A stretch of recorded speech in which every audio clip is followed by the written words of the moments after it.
আমি বললাম, আমি ব্যর্থ।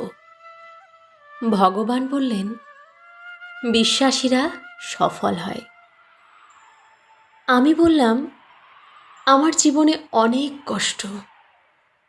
ভগবান বললেন, যে ভগবানকে নিয়ে ভাবে তার কোনো কষ্ট থাকে না।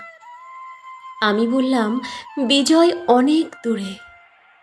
ভগবান বললেন, আমার সাহায্য একান্তই নিকটবর্তী। আমি বললাম, আমার জীবনে খুশি নেই। ভগবান বললেন, শীঘ্রই তোমার প্রভু তোমাকে এত দেবেন যে তুমি খুশি হয়ে যাবে, যদি তাকে মন থেকে ডাকো। আমি বললাম, আমি সব সময় হতাশ। ভগবান বললেন, তোমরা নিরাশ হও না, দুঃখ করো না। আমি তোমাদের সাথেই আছি, শুধু স্মরণ করো আমায়। আমি বললাম, আমার কোনো পরিকল্পনাই সফল হচ্ছে না। ভগবান বললেন, আমি সর্বোত্তম পরিকল্পনাকারী, তুমি তো শুধু উপলক্ষ মাত্র।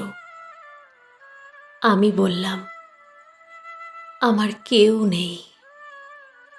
ভগবান বললেন, যে ব্যক্তি আমার ওপর ভরসা করে তার জন্য আমিই যথেষ্ট।